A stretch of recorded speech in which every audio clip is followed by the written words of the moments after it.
নমস্কার, আমি অর্ণব। পেয়ে গেছি আমার সাথে একজন আমাদের সবার ভালো লাগার মানুষ, মানে সোশ্যাল মিডিয়ায় রীতিমতো ভাইরাল একটা মানুষ।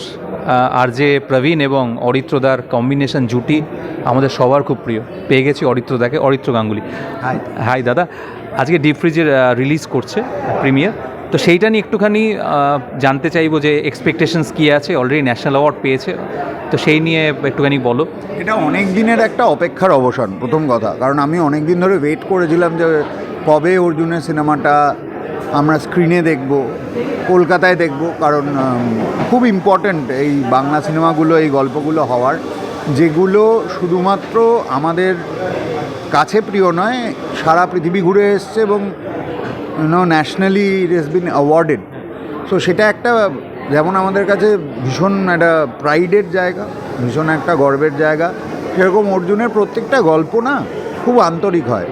আমি এর আগে ওর দুটো সিনেমা দেখেছি, এটার জন্যও ইগারলি ওয়েট করেছিলাম। So fantastic. যে আমার ট্রেলার দেখে যেটা মনে হয়েছে যে এটা খুব একটা গ্রাফ আছে যেখানে আবিরকে আমরা কখনো এরকম একটা কোথাও গিয়ে একটু ডার্ক একটা জায়গায় সেরকম দেখিনি কখনো। এবং এটা করেছিল ফ্ল্যাট নাম্বার অনেক দিন আগে, সেটা এটা আমি শুধুমাত্র এটাতেই বলছি, এটা ট্রেলার দেখে যেটা আমার মনে হয় যে আবিরের কোথাও একটা ডার্ক সাইড রয়েছে এখানে, এবং আবির কোথাও গিয়ে এমন কিছু করছে যেটা হয়তো আমরা আবিরকে কখনো এর আগে দেখিনি করতে, as a hero, as a character. So সেটা একটা। প্লাস যেসব নেত্রীরা রয়েছেন এবং অভিনেতারা রয়েছেন তাদের কাজ বরাবরই খুব প্রিয় আমার, সেটা একটা দেখা। অনেক দিন পর তনুশ্রীকে এরকম একটা খুব ইন্টেন্স জায়গায় দেখছি, উইচ ইজ এ প্লাস। অনেক কিছু তো চলছে কথা, তো এর মাঝখানে আজকের দিনে দাঁড়িয়ে ডিপ ফ্রিজ রিলিজ করাটা খুব দরকার ছিল। কারণ সিনেমাই শেষ কথা, বাকিটা চলতে থাকবে। দর্শক হলে আসছে, দর্শক সিনেমা দেখছে, নতুন ডিরেক্টররা আসছেন। আমি অর্জুনকে আর নতুন মনে করি না, বাট অনেকগুলো হয়ে গেছে। এবং অর্জুন কখনোই মনে করায়নি যে কোনো প্রথমবার ডিরেক্ট করছে কি সেকেন্ড টাইম ডিরেক্ট করছে। So that is lovely. আমি দেখি সিনেমাটা, তারপর বাকি রিয়াকশানটা তখন না হয় দেয়া যাবে। এছাড়া আমার প্রিয় লোকজনগুলো রয়েছে বলে আরও হৈ হৈ করে আসা। খুব মিষ্টি নেমন্তন্ন পেয়েছিলাম দুদিন আগে যে অবশ্যই এসো, খুব ভালো লাগবে। আন্তরিকতাটা ভীষণ ম্যাটার করে এই পুরো টিমটারই। So all the best to deep freeze. আর ডিপ ফ্রিজ হচ্ছে এমন একটা জায়গা আমাদের জীবনে যেটা যতদিন ঠিক আছে, আমাদের বাড়িটাও ঠিকঠাক চলছে। ডিপ ফ্রিজ খারাপ হয়ে গেলে গন্ডগোল হয়ে যায়। এবার একটু আসি এই সিনেমাটার বাইরে একটুখানি। এই যে তোমার আর প্রবীণদার একটা এত সুন্দর রসায়ন আমরা দেখতে পাই, এবং পুরো টিমটা তোমাদের। হ্যাঁ, আমি প্রবীণ প্রিয়াঙ্কা। হ্যাঁ, এবং আমি প্রবীণ প্রিয়াঙ্কা তিনজনেরই এই পুরো স্পেসটা। আরও কিছু কিছু লোকজন মানুষ আমাদের সাথে আছে। হ্যাঁ হ্যাঁ। তো এইটার শুরুটা কিভাবে, মানে কেন তোমাদের একটা কাজের যে ওয়ার্ক স্পেস, সেখান থেকে এরকম একটা আইডিয়া আসা এবং সেটাকে এত সুন্দরভাবে বাস্তবায়িত করা, এবং এত সুন্দর সুন্দর কন্টেন্টস, মানে একদম ইউনিক কন্টেন্টস আছে। আর সব থেকে বড় যেটা আমার ভালো লাগে, তোমার মোমো প্রীতি, মানে মোমো চিত্তে, আমরা মোমো চিত্তে, তোমার মোমো চিত্তে। আমার বরাবরই তাই, আমার খুব পছন্দের খাবার। আমি পাহাড়ে গেলেও খাই, পাহাড়ে না গেলেও খাই। আমাকে কেউ অফার করলে আমি না বলি না। পেট ভর্তি থাকলেও দুটো খেয়ে নিই অন্তত। তো সেটা অ্যাসাইড, আমাদের তুমি যে রসায়নের কথা বললে বা কেমিস্ট্রির কথা বললে, আমাদের কিন্তু বন্ধুত্বটা, আমি এটাকে বন্ধুত্ব ধরি। কাজের জায়গায় হলেও আমরা খুব ভালো বন্ধু হই প্রথমে। কারণ প্রবীণের অন্য শো ছিল আর আমি একটা অন্য শোয়ের সাথে অ্যাসোসিয়েটেড ছিলাম। তো আমাদের মজাটা শুরু হয় কিন্তু এমনি অফিসের মধ্যেই আড্ডা মারতে মারতে, এটার কোনো প্ল্যান ছিল না।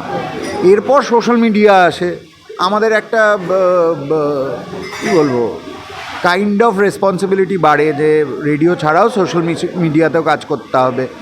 তো সেইখানে শুরু করতে করতে আমরা আশেপাশের কন্টেন্ট নিয়ে এক্সপেরিমেন্ট করতে শুরু করি। এই আমাদের মধ্যে যে ঝামেলা হয় বা এর ওর পেছনে লাগা হয়, এগুলো করতে করতে লোকে সেটা ভালোবাসে। প্যান্ডেমিকের মধ্যে আমরা যখন রেডিও স্টেশনে যাচ্ছি না, তখন আমরা ফোনে ফোনে এগুলো করতাম। এইগুলো করে করে আলটিমেটলি লোকের ভালোবাসা প্রথমত, আর আমাদের করতে মজা লাগে দ্বিতীয়ত, এই দুটো মিলিয়ে চলছে টাচউড। এর বেশি আমি মানে এটার কোনো পোস্টমর্টম নেই আমার কাছে। এটা তো একটা ভালোবাসার জায়গা, ভালোবাসা। অ্যাবসলিউটলি এটার কোনো বিকল্প নেই। মানুষ দূর দূর থেকে বহু বিভিন্ন দেশ থেকে আমাদের ভালোবাসা জানান, উইচ ইজ ফ্যান্টাস্টিক ফ্যান্টাস্টিক। এর সূত্রে একটা কথা বলি, প্রহ্লাদ চার সাথে ইন্টারাকশনটা কেমন ছিল?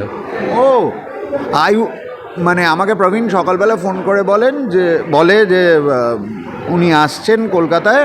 আমি ভাবি পঞ্চায়েত ফাইভের প্রমোশনেই আসছেন। হ্যাঁ, বললো হ্যাঁ আমাদের সাথে দেখাও করতে চান। গ্রেট। আমাদের সাথে উনি আমাদের ভিডিও দেখেন, ভিডিওতে কমেন্ট করেন, আমরা কখনো কখনো ওনাকে ডিএম করলে উত্তর দেন। All that was fine, but what happen next was a revelation. উনি নামেন, আমরা ওনাকে এয়ারপোর্ট থেকে রিসিভ করি, ওনার হোটেলে আসি। তা আমরা ভেবেছিলাম উনি ব্যস্ত থাকবেন, প্রমোশনের জন্য ইন্টারভিউ থাকবে। উনি সেই সব নস্যাৎ করে দিয়ে আমাদের সাথে আড্ডাটা কন্টিনিউ করেন, এবং আমরা ভেবেছিলাম সেদিন আর শুটিং করে ওনাকে বিরক্ত করব না। উনিও সেটাই বলেন যে আজকে আড্ডাই মারি চলো করে, প্রায় রাত 4টে অবধি আড্ডাটা চলে। পরদিন সকালে আবার আমরা শ্যুট করে গাড়ি নিয়ে বেরোই, আড্ডা হয়, সেটা গড়িয়ে বিকেল 4টে অবধি হয়। আমরা প্রায় মোটামুটি ওনার সাথে 24 ঘন্টা কাটিয়ে ফেলেছিলাম, এবং উনি বাকি সব মিডিয়া ইন্টারাকশন কাটিয়ে দিয়ে আমাদের সাথে বসে, মানে ভীষণই আড্ডাবাজ মানুষ, ভীষণই মাটির মানুষ, এবং যেহেতু প্রোডাকশন থেকে অ্যাক্টিংয়ে এসছেন, উনি কাজটা খুব ভালো বোঝেন। So it was a great learning প্রথমত, কারণ এই স্ট্যাচারের একজন অ্যাক্টর, এত পপুলার ন্যাশনালি, প্লাস উনি যেসব কাজের মধ্যে দিয়ে এসছেন সেটাও একটা প্রসেস। আর দ্বিতীয়ত হচ্ছে মানে এরকম খেতে ভালোবাসেন, আড্ডা মারতে ভালোবাসেন, এর থেকে তো ভালো আর কিছু হতেই পারে না। এবার শেষ প্রশ্ন করি, কারণ মুভি অলরেডি প্রিমিয়ারে যেতে হবে। হ্যাঁ, সেটা হচ্ছে যে তোমার অ্যাক্টিংয়ে, ফুল ফ্লেজ অ্যাক্টিংয়ে কবে দেখা যাবে, কবে একদম ফুল ফ্লেজ অ্যাক্টিংয়ে আসছো? এটা কিন্তু সবাই জানতে চায়, দর্শকরা। এটা আমার হাতে নেই। আমাকে যখন যেমন বলেন বন্ধুবান্ধব বলুন, বা আমার যারা কর্মসূত্রে আলাপ, এই ভিডিও দেখেন যারা, তারা বহুবার ফোন করে অডিশন দিতে বলেন, আমি যাই, কোনোটা ওয়ার্কআউট করে, এরম করতে করতে গোটা 6 এখনও অবধি হয়ে গেছে।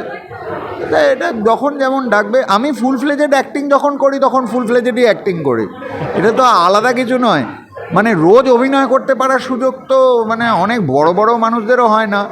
তো দেখা যাক, যেটা চলছে চলুক না, আমাদের তো মজা হচ্ছে, মজাটা খুব ইম্পর্টেন্ট। আর লোকজনকে আনন্দ দেওয়াটা ইম্পর্টেন্ট, সেটা সিনেমার পর্দায় হোক, টিভির পর্দায় হোক, কি মোবাইলের স্ক্রিনে হোক, it's all fine. Thank you very much for the time দাদা। এরমভাবে চলুক হাসির জোয়ার। Thank you.